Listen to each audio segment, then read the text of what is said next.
एकनाथ शिंदे हे नाव राज्याच्या राजकारणाच्या केंद्रस्थानी आलं ते त्यांनी शिवसेनेत केलेल्या बंडामुळे।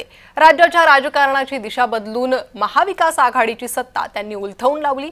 पण मुख्यमंत्री पद हातून गेल्यानंतर सध्याच्या महायुतीत शिंदेंची कोंडी होते अशी चर्चा सुरू आहे। बघूयात या संदर्भातला रिपोर्ट।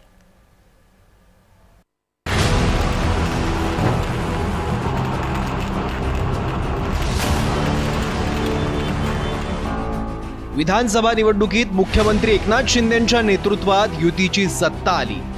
त्यानंतर परत एकदा मुख्यमंत्री पदाची माळ आपल्याच गळ्यात पडणार अशी शिंदेंना अपेक्षा होती। कदाचित भाजपच्या इतक्या जागा न येता शिंदे आणि भाजपच्या जागा आसपास आल्या असत्या तर ते शक्यही झालं असतं। पण प्रचंड बहुमताने महायुती सत्तेत आली आणि लगेच शिंदेंनी मुख्यमंत्री पदावर क्लेम करायला सुरुवात केली।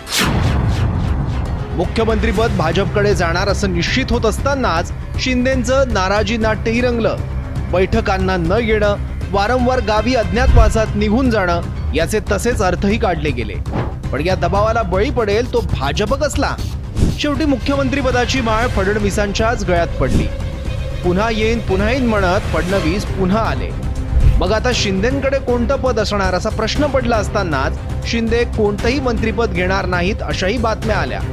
त्यानंतर कायम फडणवीस स्वतःकडे ठेवतात ते गृह खातं आपल्याला मिळावं अशी आग्रही भूमिका शिंदेंनी घेतली।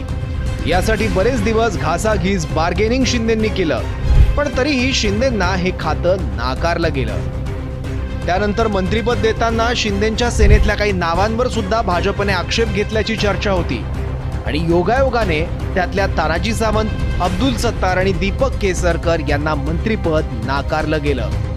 यानंतर जो शक्तीपीठ महामार्ग होणार नाही असं वचन शिंदेंनी दिलं तो होणार असल्याचं फडणवीसांनी जाहीर केलं।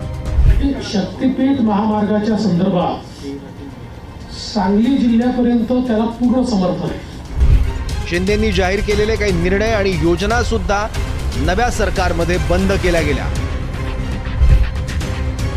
शिंदेंना डावलून रायगडचं पालकमंत्रीपद दिलं गेलं।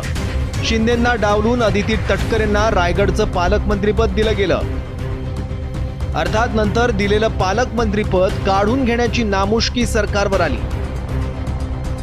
आणखी काही ठिकाणी पालकमंत्रीपदाचं भिजत घोंगडं कायम आहे। निधीवरून अजित पवारांसोबत सुद्धा शिंदेंचे खटके उडत असल्याच्या बातम्या अधनमधन येत असतातच। शिंदेंच्या मंत्र्याकडील खात्यांना निधी मिळत नसल्याची ही चर्चा आहे। OSD-PS नेमतानाही मुख्यमंत्र्यांची परवानगी आता बंधनकारक आहे। फडणवीसांची उद्धव ठाकरेंसोबतची वाढती जवळीक सुद्धा शिंदेंना चिंतेत टाकते आहे। फडणवीसांनी गमतीने उद्धव ठाकरेंना सोबत येण्याची ऑफर दिली होती। शिंदेंच्या कॅबिनेट मंत्र्यांना डावलून भाजपच्या राज्यमंत्र्यांकडून बैठका, थेट मुख्यमंत्र्यांच्या आदेशावरून बैठक घेतल्याचं राज्यमंत्र्यांचं उत्तर। शिंदेंचा बालेकिल्ला ठाण्यात भाजपच्या गणेश नाईकांचा जनता दरबार। शिंदेंना आव्हान देणाऱ्या रवींद्र चव्हाणांची भाजपच्या प्रदेशाध्यक्षपदी निवड। शिंदेंच्या मंत्र्यांची एकापाठोपाठ बाहेर येणारी प्रकरणं। श्रीकांत शिंदे आणि काही नेत्यांना आलेल्या कथित आयकर नोटीस। या सगळ्या बाबींमुळे शिंदेंची राज्यात कोंडी होते का हा प्रश्न अनेकांना पडतोय। कदाचित ही कोंडी फोडण्यासाठी शिंदे दिल्लीवारी करून अमित शहांच्या भेटी घेत आहेत। यावरून विरोधकांनाही शिंदेंना कोंडीत पकडण्याची आयतीच संधी मिळाली आहे। शिंदेंच्या दिल्लीवारीत काय घडलं याबाबत आपण फक्त तर्क लावू शकतो, पण शहांच्या आणि मोदींच्या भेटीनंतर तरी शिंदेंची कोंडी फुटते का आणि अस्वस्थता दूर होऊन त्यांच्या पदरात काही वेगळं पडतं का हे बघावं लागेल। ब्युरो रिपोर्ट, जय महाराष्ट्र न्यूज, मुंबई।